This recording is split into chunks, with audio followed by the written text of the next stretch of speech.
My- Okay. Bait, good. If some of one's sons were unclean and some clean, he lays down the cellar and says, "Let this cellar be in exchange for what the clean drink, thus the clean and the unclean may drink from one jar."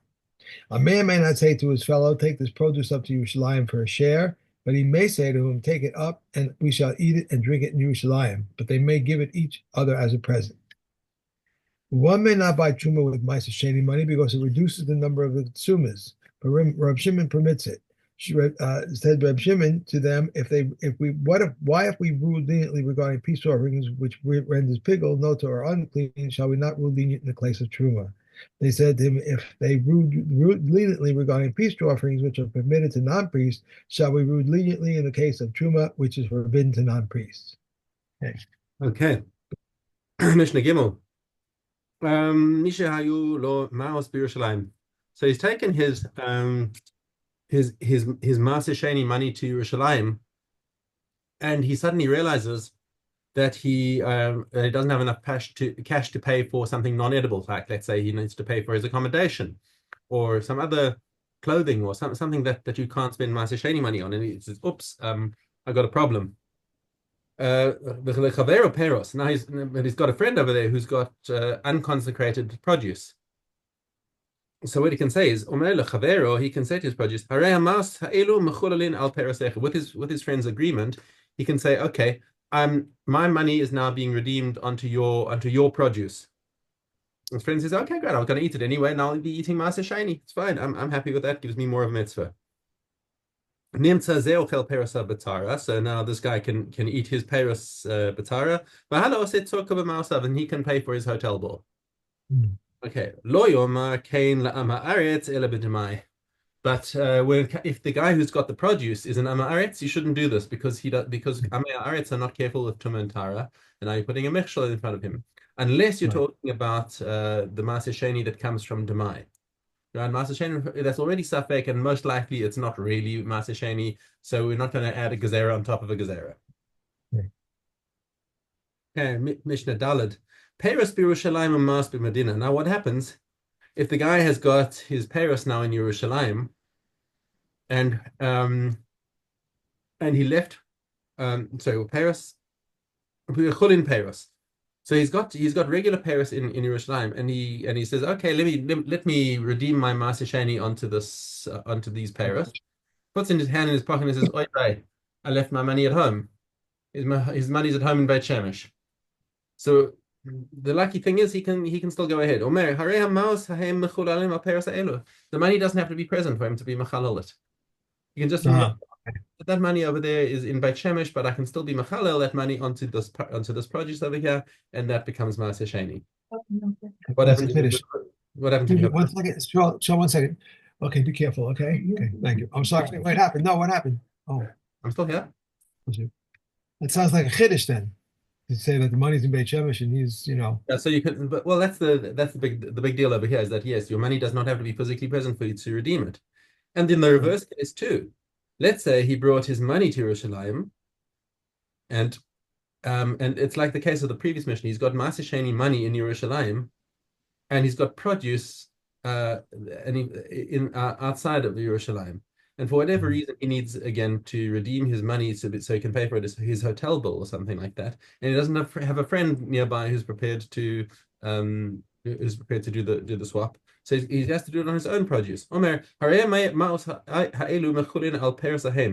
so he can also redeem his money onto the produce that's outside of Yerushalayim. Ubilvad sheyalu haperos v'yeyachlu b'Yerushalayim.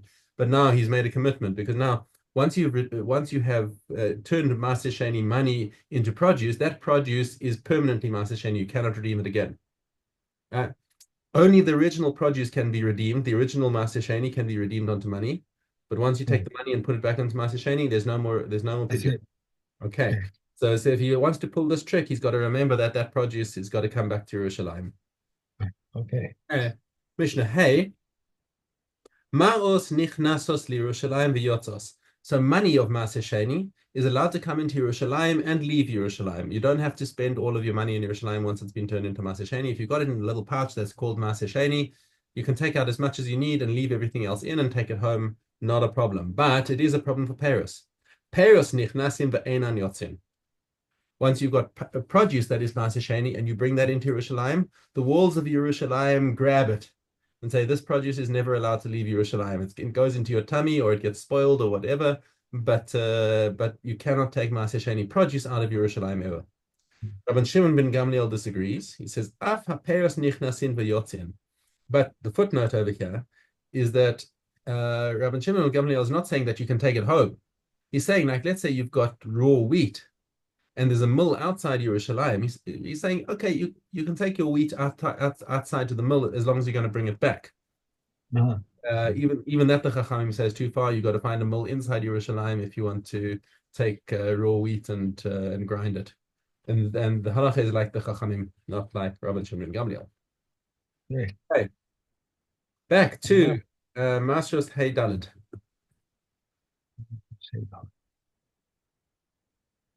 Okay, a person may not sell his straw, olive peat, or grape residue to someone who is not trustworthy in regard to the maestros, for him to extract the juice from them.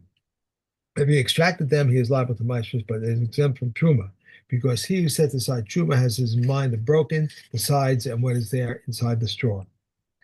If one buys a field of vegetables in Syria before the tithing season has arrived, he's liable. But if after the tithing season has arrived, he's exempt, and he may consider to gather in his unusual manner. Reb Yehuda says he may even hire laborers to gather. Reb Shimon ben Gamliel says, when does this apply? If he bought the land, but if he did not buy the land, then if he bought before the tithing season, he's exempt. And Rebbe says, also according to the calculation. If one made wine from grape juice, from grape residue, and put it in a certain amount of measure of water, and he found the same measure, he is exempt. Rabbi Yehuda says, declares him liable, and if he found more than the measure, he must separate it from elsewhere in the proportion. Yeah. Shumos.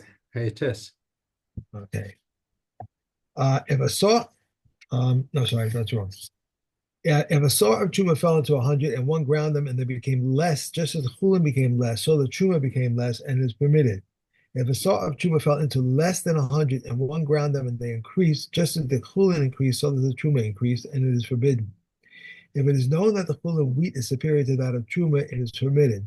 And if a saw of truma fell into less than 100 and the chulin fell in the day afterwards, it accidentally is permitted and intentionally it's forbidden. Okay.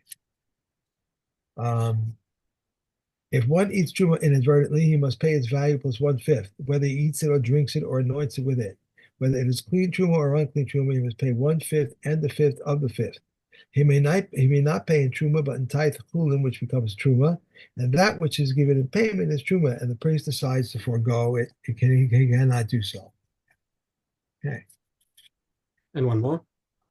Right. If the daughter of an Israelite ate truma and afterwards married a priest, if the truma she ate had not yet been acquired by a priest, she pays its value and the fifth to herself. But if she ate truma which the priest had already acquired, she pays its value to the owners and a fifth to herself. For they said, if one eats truma inadvertently, he pays its value to the owners and a fifth to whomever he wishes. Yeah. Okay. Hey, Hey, okay. One may not give the poor from the threshing floor less than half a cob of wheat and a cob of barley. Rameya says half a cob and a half of spelt, and a cob of dry figs or a manna of fig cake. Rather, Akiva says half a log of wine, and Rabbi Akiva says 1/4 of a quart of oil. Rabbi Akiva says 1/8, and any other produce. Abba Shaul says sufficient to sell them and purchase with it food for 2 meals. The measure applies to the priest, the Levites, and Israelites. If he wants to save, he takes half and gives half. If he had a small quantity, he places it before them, and they divide it among themselves.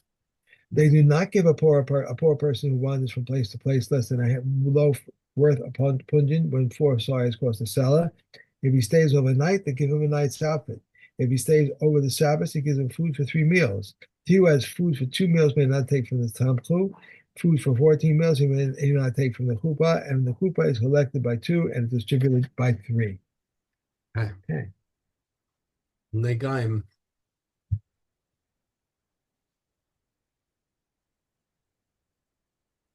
Okay. Zion. Baharit had both living skin and expansion. If subsequently the living skin disappeared, the nega is still tummy because of expansion. If the expansion disappeared, the nega is still tummy because of living skin. The same rule applies to white here and no to expansion. If the nega went away and returned at the end of the week, it is treated as if it remained unchanged. If the nega went away and returned after it was declared tahor, it is examined anew. If the nega was bright and became dull, or it was dull and became bright, it is treated as if it remained unchanged as long as it does not become less bright than the four shades. If the nega contracted and then expanded, or expanded and then contracted, Rebbe Akiva rendered it tameh, and the sages say it's tahor. A baharat the side of a gris expanded by half a gris. By half a gris of the original baharat disappeared. Rebbe Akiva says it must be examined anew, and the sages render it tahor. A baharat the size of a grit expanded more than a half a gris, but half a gris of the original baharat that disappeared. Rebbe Akiva renders it tameh, and the sages render it tahor. A baharat the size of a gris expanded by more than a gris, but the original baharat disappeared. Rebbe Akiva renders it tameh, and the sages say it must be examined anew. Okay. Using Avos. Yeah. Gimel. Gimel. Reb Shimon says if three people ate at the same table and did not speak words of Torah upon it, it is as if they ate from offerings to the dead, as it is stated, for all tables are full of vomit and filth without the omnipresent. But three who ate at the same table and spoke words of Torah upon it, is as if they ate from the table of the omnipresent. Blessed is he, as he stated, and the angel said to me, this is the table that is before Hashem. Now, Kaniya ben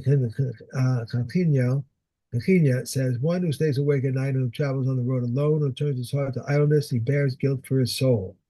The Mechunya ben Achana says, anyone who accepts upon himself the yoke of Torah, then the yoke of government, then the yoke of worldly responsibility are removed from him. And anyone who throws off the yoke of Torah, then the yoke of government and the yoke of worldly responsibilities are placed upon him. Okay. Vamos.